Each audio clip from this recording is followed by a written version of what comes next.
Rolling? Oh, didn't know. Hello, welcome to Planet SkyFF, the world where everything revolves around £50,000. For some people, not for me. My name's Sush. Oh, my name is James. Have you given up? I haven't given up, James, but I am definitely out of the loop, I would say. You know how there are definitely your job is fantasy sports, so where life it's harder for you to escape fantasy football, whatever format it is. I find it quite easy. It's easy for me to escape, but yeah, it's been one of those where I've had a lot of stuff going on that it just hasn't been top priority.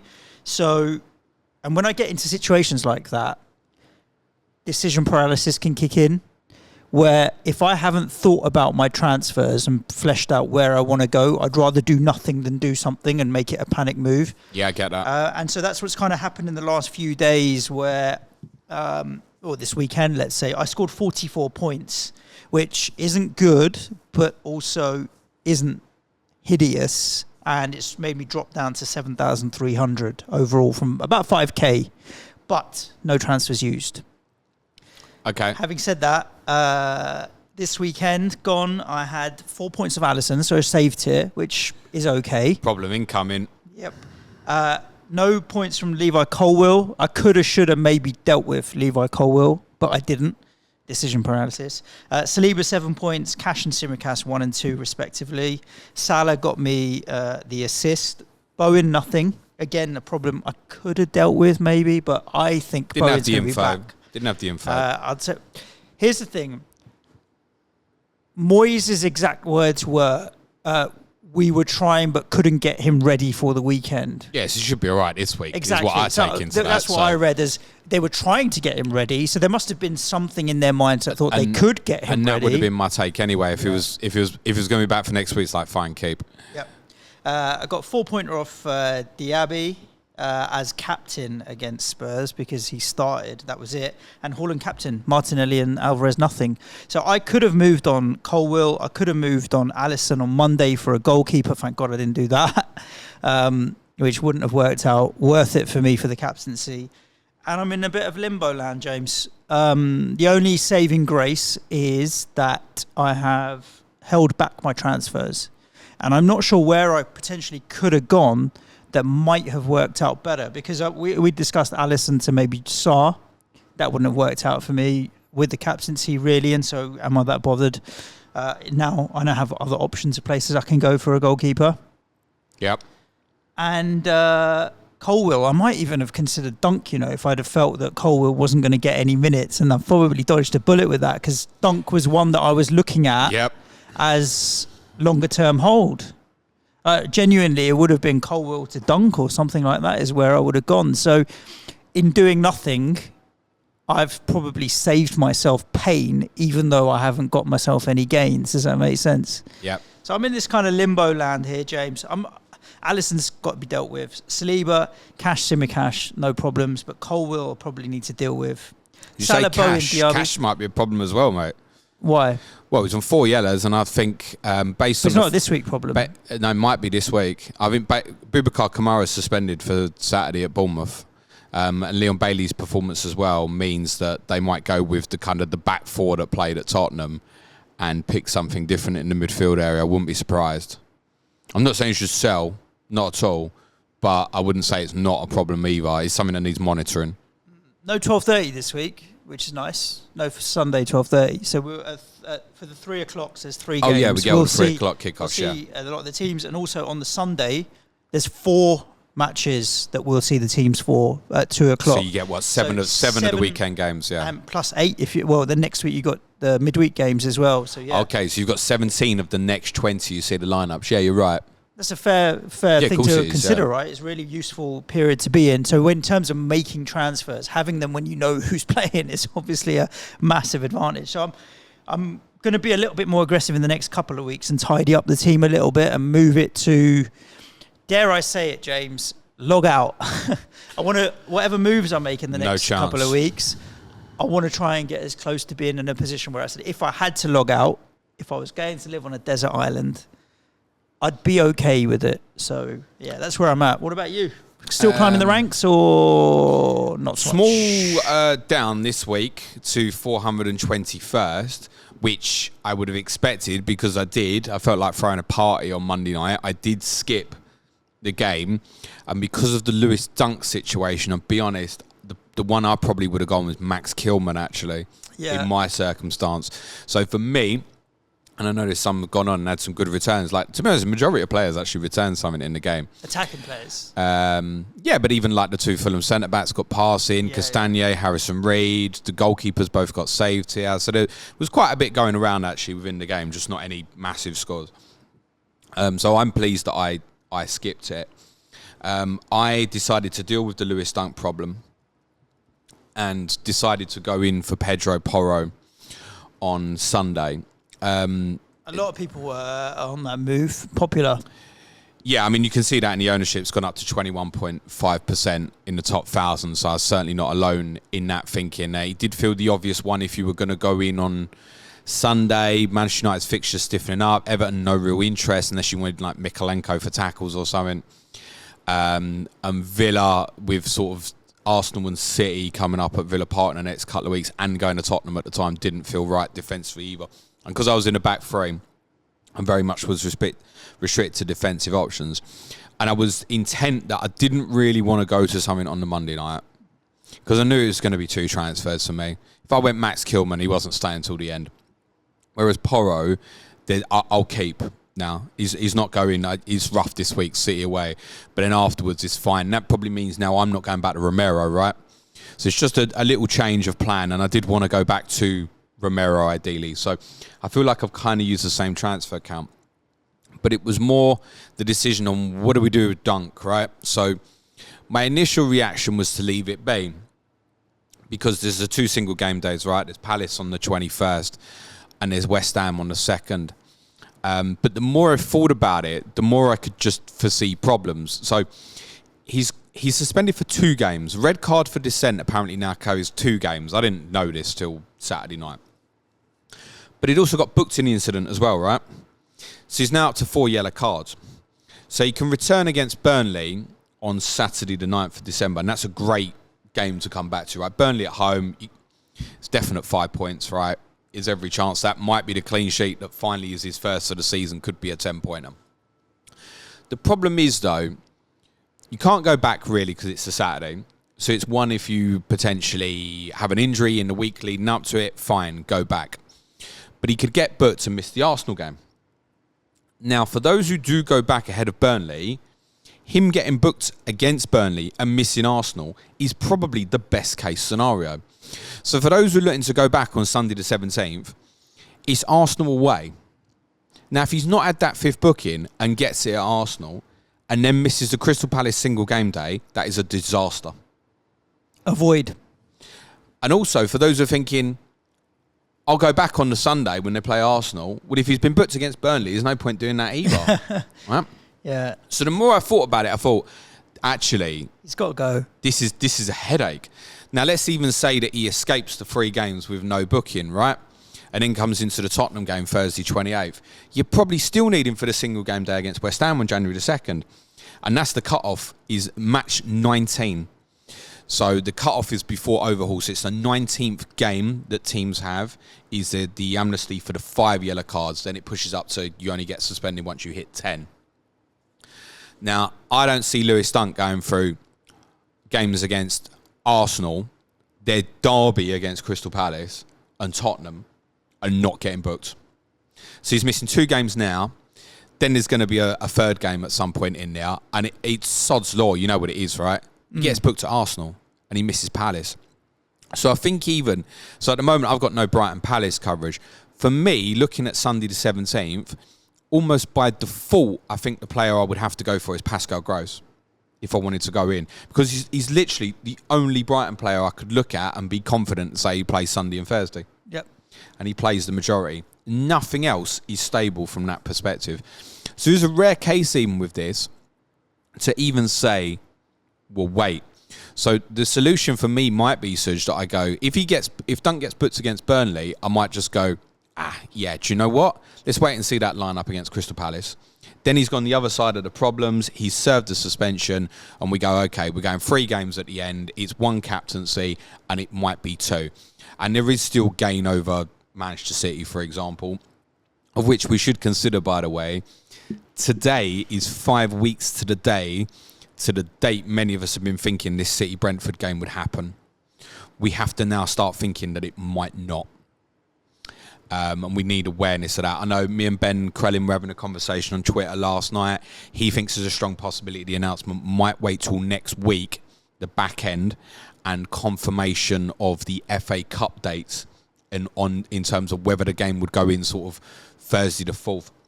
It's worth noting the final of the darts is Wednesday the 3rd.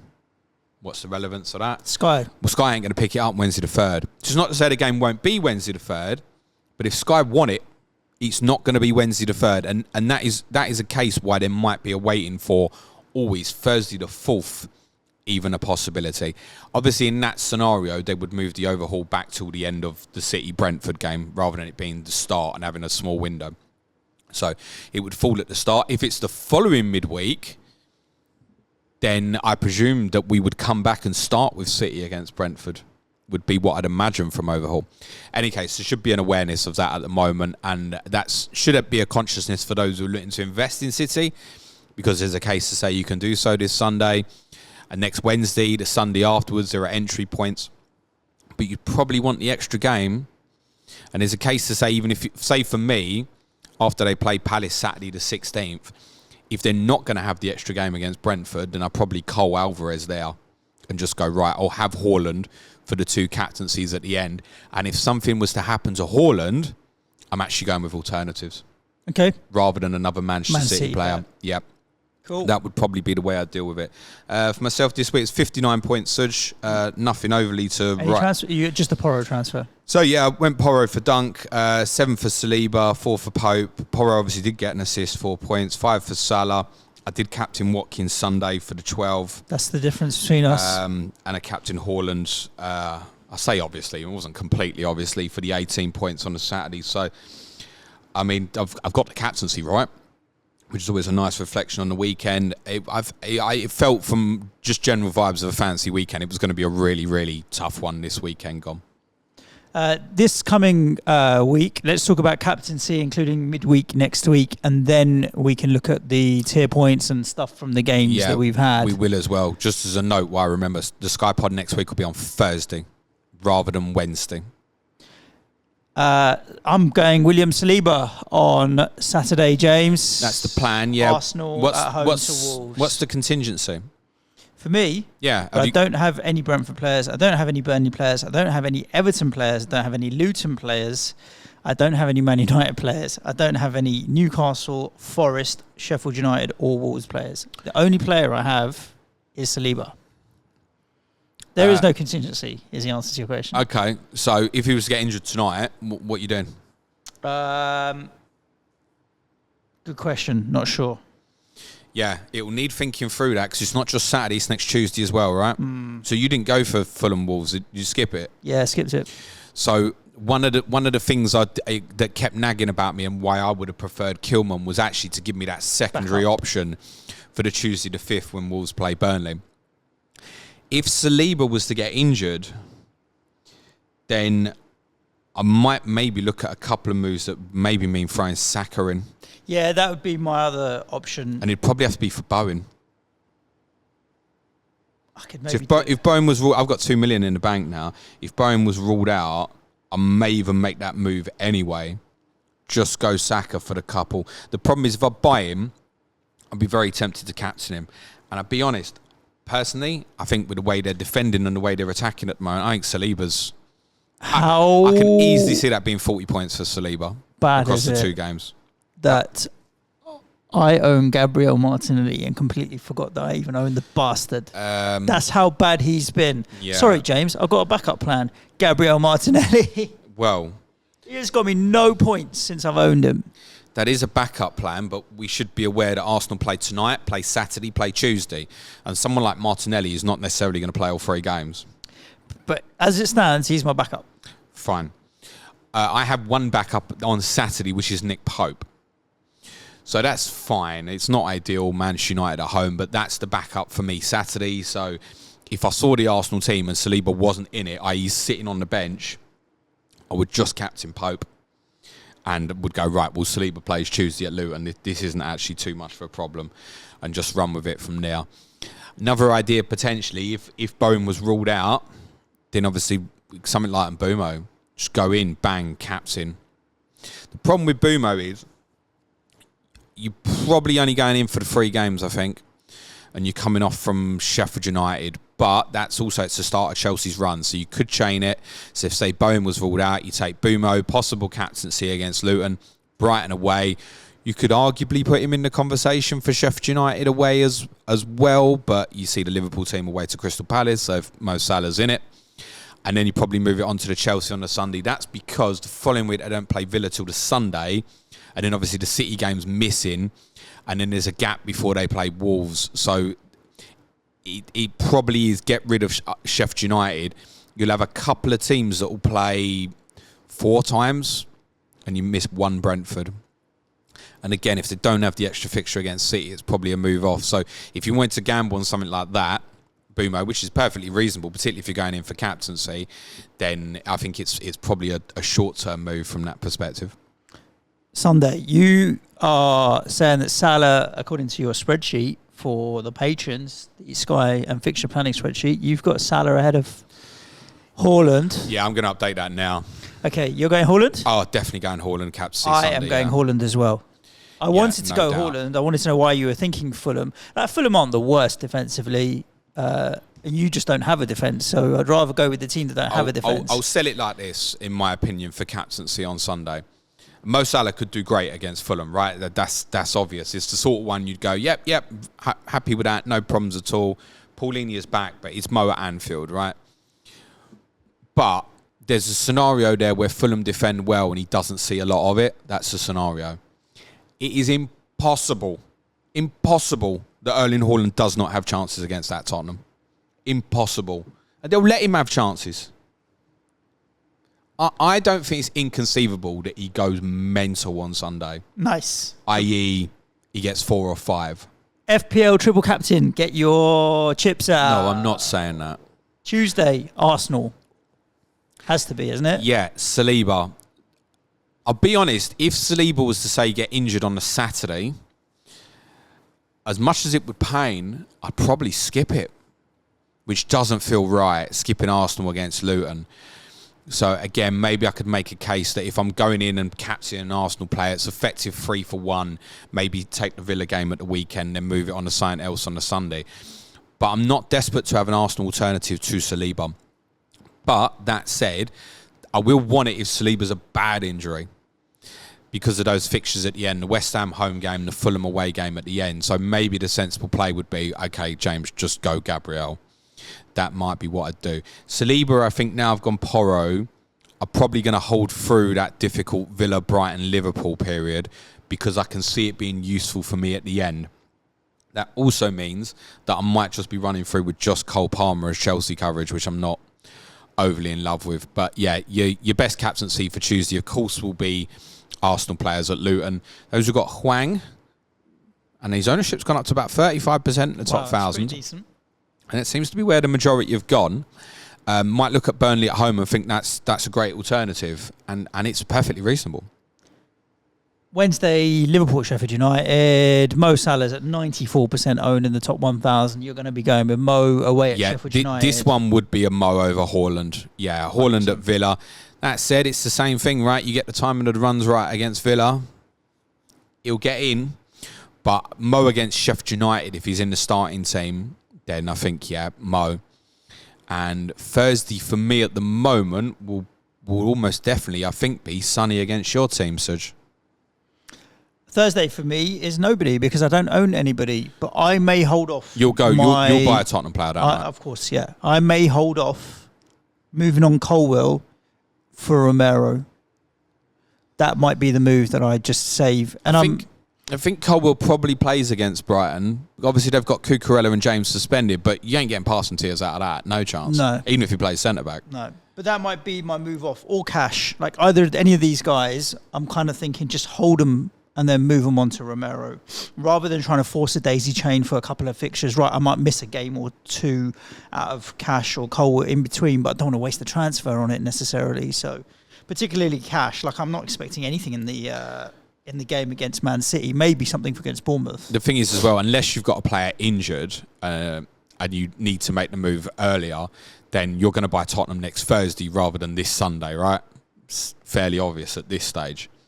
With City away this weekend, wait for the West Ham game, right? Unless you've got a player that's injured. You know, if Bowen's ruled out, I don't know, you might want to... You'll obviously see the West Ham team on Sunday, Suj. Does that change the thinking? Could you go Bowen to Son, for example? I could just captain Bowen. No, but I'm saying Bowen's out. If he's out. If he's out, yeah. If he's not out, I could just captain... I'm saying if Bowen's out and you're thinking I'm going to move that, then that's the perfect case where you say, right, well, I will buy Heung-min Son potentially. Today. We've got 2 fixtures before that. We've got, obviously, the European game tomorrow night as well, so we shall see. My take on that would be, for next Thursday, the best captaincy is probably Romero.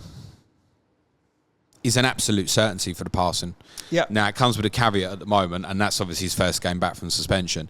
It comes with a caveat at the moment that Tottenham are obviously going to give up chances, but his return will help.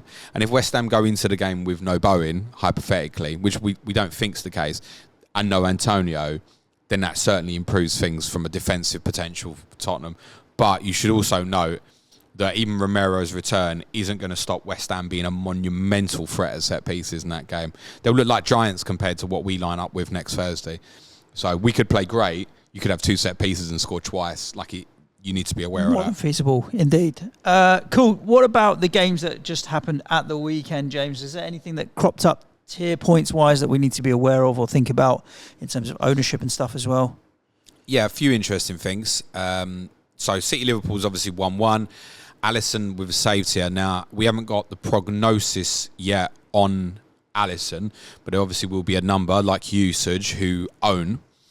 I would suggest it probably is going to be a sell, whatever the prognosis is here, because we do think it's highly likely he's going to miss a couple of weeks. There have been some reports suggesting New Year. Now, if it's New Year, there's nothing to keep for, right? Absolutely nothing. He's got to go. Kelleher's 6.1. So you could do that. Just go, right, well, go with a player from the same team. Cheap's goalkeeper. The fixtures aren't terrible. It also gives you a potential backup captaincy for a couple of days. Think of that Liverpool-Newcastle single game day, for example. But obviously, Alisson not being in goal obviously makes them defensively weaker, right? That goes without saying. I think Sanchez is where a lot we've got Alisson will just go. It's a bit early, but that's probably the one now that people want, I think. So I think Sanchez might be, and that's, we talked about Kelleher maybe giving you a captaincy cover. Sanchez definitely will, right? Mm-hmm. On a few days. Ruben Diaz, Akanji and Ruaidhri all at tier 2 passing. It was 97 for the record for Ruaidhri. Kyle Walker and Nathan Ake, Josh Short. City didn't defend well last night against Leipzig. Ruben Diaz was hooked at half-time, and I wouldn't be surprised if he doesn't play against Tottenham on Sunday for pace issues. It wouldn't surprise me if it's Walker, Ake, Akanji plus one more. Could even be that it's Rico Lewis, actually, even. Shots here for Phil Foden and Haaland. Phil Foden, we think, was intended to play in a central role because there was this rumour that Alvarez wasn't going to play, and he did play it last night. That is a rogue wild differential to consider for this final month before overhaul, and I don't hate it if anyone wants to punt it. Burnley against West Ham. Jordan Bayasuj, 75 passes, tier 2. Whoop, whoop, whoop, whoop.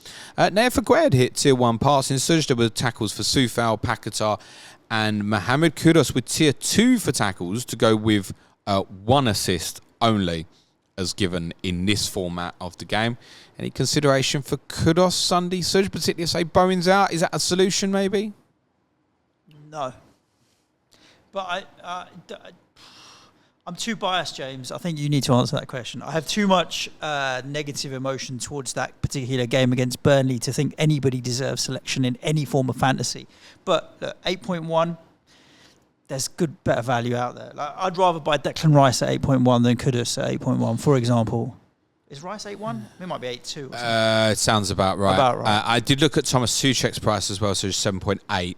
That feels too expensive, actually, for this. From the Luton Crystal Palace game, at 7 saves for Kaminsky in goal. And do you know what? When that Burnley-Luton single game day comes around after overhaul, that might not be the worst way to go, is go Kaminsky in goal for a little bit. His last 6 games, James, 4-4-2-5-4-4. He's getting a shot to every game. Like, if Ruaidhri, we call it Ruaidhri, Mr. 5 points, this is Mr. 4 points here. And he's 6.3 million, which is really cheap. Yeah, that could be the play, you know. I think once it comes around after overhaul with that Burnley-Luton game, maybe, because he is making saves. I discussed this on our pod on Monday. I think he's a good goalkeeper as well. Like, he is going to make saves. For Palace, you should be aware Cheikh Doucouré's injury is really, really bad news. It's bad news for all defensive Palace assets. That's not a panic about it. But if anybody had gone Anderson and was thinking, I want to keep it, I would certainly be looking at going back to Romero next Thursday as a solution to that.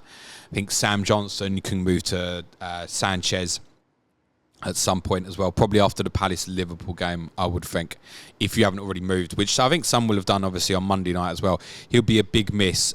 Jefferson Lerma hit Tier 1 passing, Mark Gay hit Tier 1 passing, and, of course, Ebeeze, who hit shots, is also going to be out for a little bit of a period, but we think Doucouré's season could be over. 5 tackles for Michael Elise, but I think the moment to invest in Crystal Palace has gone. Newcastle against Chelsea, Tier 1 passing for Kieran Trippier, 69 passes. He did have their most passes at PSG last night as well. Not that it was anywhere near that number. Bruno Guimaraes also Tier 1. Joel Linton with a tackle tier. Anthony Gordon is ticking over quite nicely at the moment and might offer a solution to a few people who have injuries. What price is he? 7-8. It's the same as Souček. Yeah, so, I mean, there's only one choice there, isn't there? I think, really. Gordon. Yes, agreed. Enzo Fernandez hit passing for Chelsea. Is very surprised that Moises Caicedo didn't play. Obviously, I said Reece James and Mark Cucurella be suspended for Brighton's game against Sunday. I did speak on the pod Monday saying that actually I didn't think it was necessarily the worst thing and to just go quite narrow against Brighton. Raheem Sterling hit shots here. Raheem obviously has the explosiveness, right? When you look at his total points this year, you think, he's done quite well. He's got those 2 big hauls against Burnley and Luton. But there are games coming up that are like that. So there's an explosive nature to Sterling. Obviously scored a cracking free kick at the weekend as well. Nottingham Forest, Moussa Niakhaté passing tier against Brighton. I presume that's heavily influenced by the red card. Murillo hit tackles here. For Brighton, in terms of passing, Lewis Dunk, 94 passes before the yellow and red card. Jan-Paul van Hecke, tier 2, 77.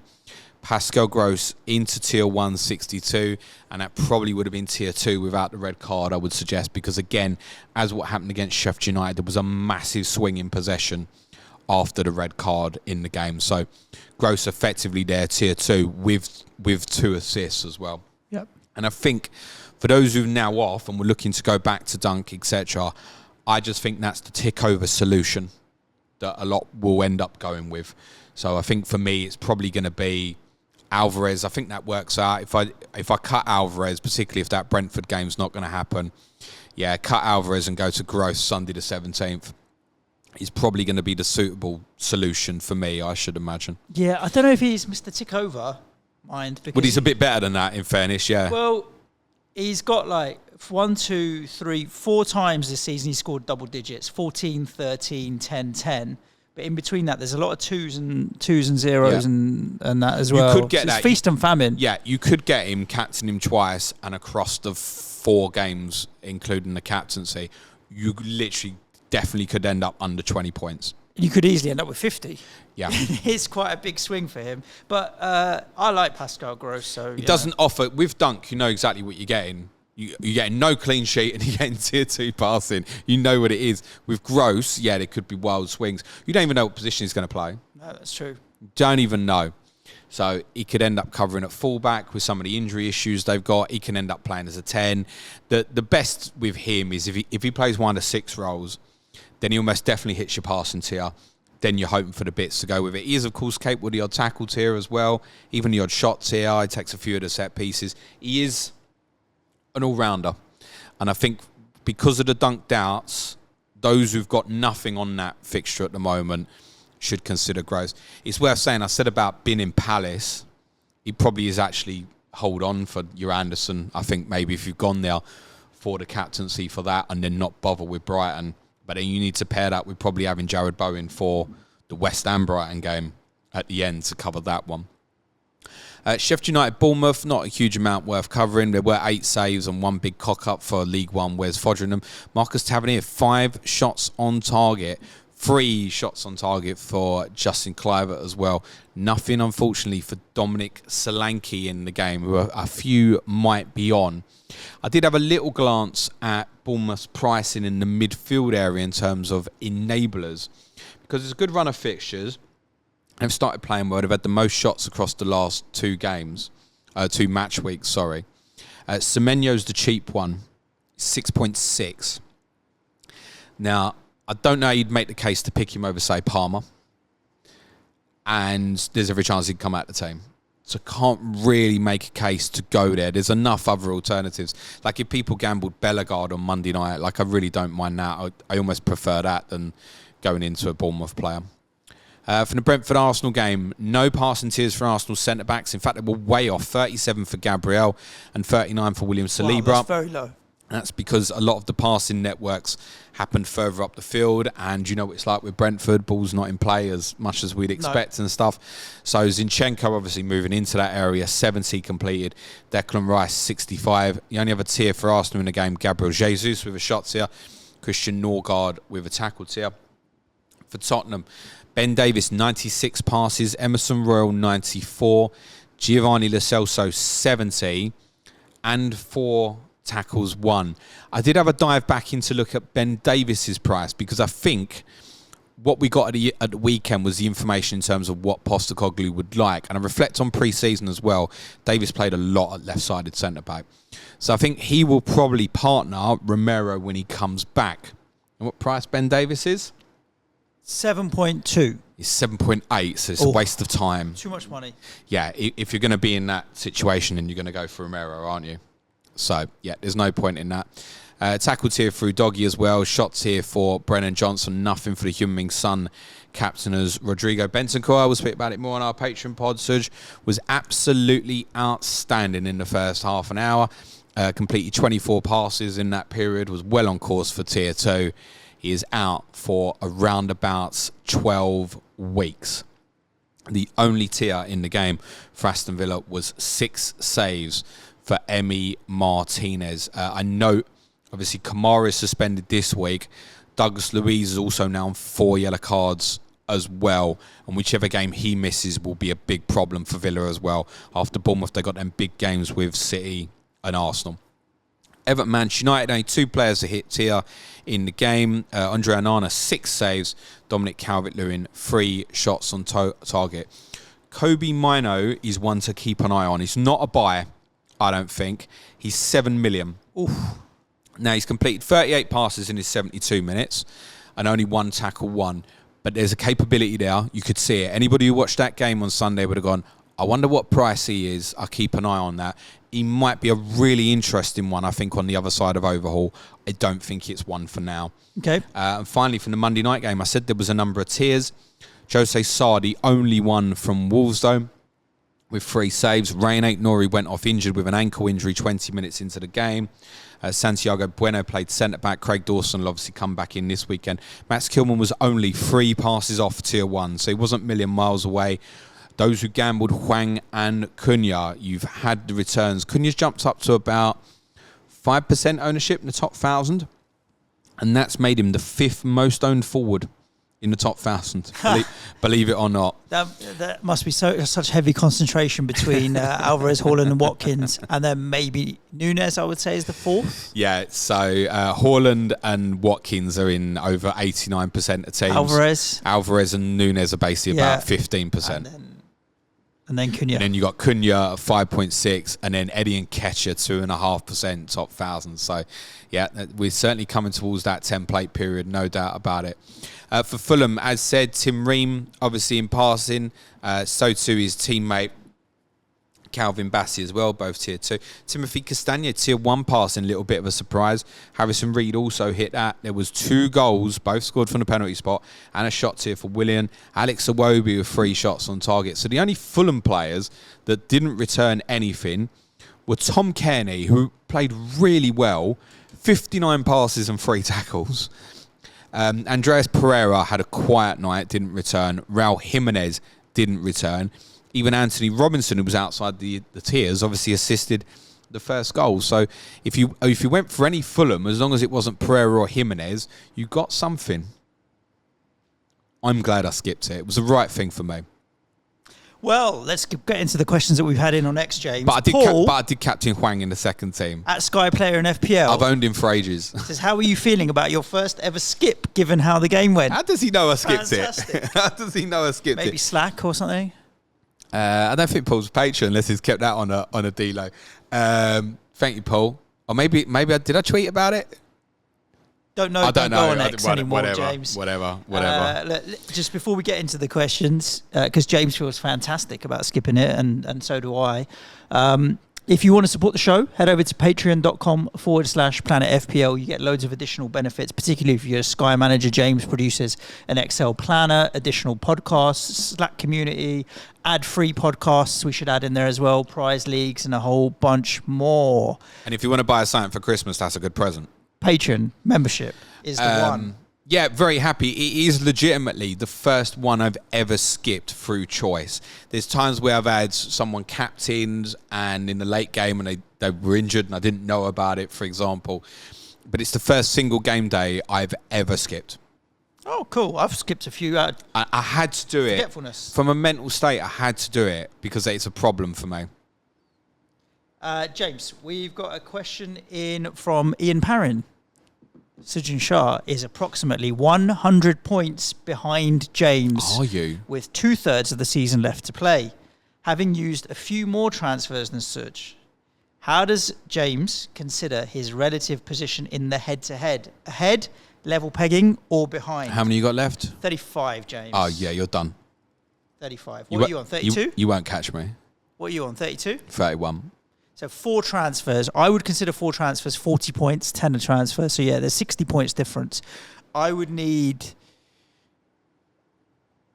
4 or 5 rogue captaincies. You need William Saliba to get injured Saturday, me to skip it, and Martinelli to go off Tuesday. That's the sort of thing you need exactly to start that. catching I need it up. 2 or 3. And the thing is, for every bet I take on an alternative captaincy, 1 will fail. So I need another one more to succeed where it fails. Don't get me wrong. There's 2/3 of the season. Of course, 100%. Well, I've got 100 points clear of you in a third of the season, so can you catch that up in 2/3 of the season? Of course you can. But it'll be difficult. It's the fact that we're all now gravitating towards the same information bank and knowledge bank and stuff makes it harder. But I think that period post overhaul is where there might be the most opportunity. If I come out of overhaul with a slightly different team, if I template it up, it's not going to happen. After overhaul, yeah, but not immediately after overhaul, I don't think. Craig Kemp, Manon, wants to know whether you'd consider Ben White or Gabriel as decent replacements for Dunk until overhaul. There's a lot of best Dunk replacement stuff going on here, James. Yeah, I get that. And the thing is as well, it wasn't easy to move on at the weekend. You know, we quite often we sit and we say, you should have done that last week. There was a limited choice, right? So if your choice was to, well, I want a second Arsenal player, then the right choice was to wait. I get that. Look, if you don't have an Arsenal offensive player, I guess Saka. Sorry, Suj, not everyone's got Martinelli. Then, yeah, I don't mind it. I'm not thrilled about the prospect of double Arsenal defence for Villa away, Brighton at home and Liverpool away, because I think there's every chance you've got no clean sheets and no tiers in there. And then to have double, that feels... We mentioned Gross. Obviously, he's a midfielder. Name we didn't mention at Brighton that was getting a bit of love. Even Paul and Fergie mentioned him on 3-for-1. Adingra. No, not Kane. Elaborate. It's cheap price. It's 7, I think. I'll say yes. Not keen. So Mitoma's back, obviously, this weekend. Well, I say that. We saw him running to go out for training last Thursday, so we assume he's going to be okay for this week. At the moment, it's a mess. because of their European involvement. So they obviously play Thursday night, then it's Sunday Chelsea, then it's Wednesday, then it's Saturday, then it's Thursday Europe, then it's Sunday Arsenal, then it's the Thursday Palace. Like, it's condensed. If you're looking at Simon Odingra and going, I want 5 starts, or more importantly, if you're looking at it because you want it for captaincy, sorry. What I would say, though, that's really interesting about them is for the 3 Christmas match weeks, they have the best spacing. They play Crystal Palace Thursday, they play Tottenham Thursday, and they play West Ham the following Tuesday. So over those 3 games from the Palace game, you might get a little bit more stability. Now, from that perspective, do I think Simon Odingra currently is in Brighton's first choice 11? Yes. Yes, I would say so. Because I don't think the alternatives in the wide positions are ideal. But if we're looking at this period, if Mitoma's back fit, which we think he will be, can Buonanotte cover that in a wide position? Can Ansu Fati cover in a wide position? Yeah, they can do these things.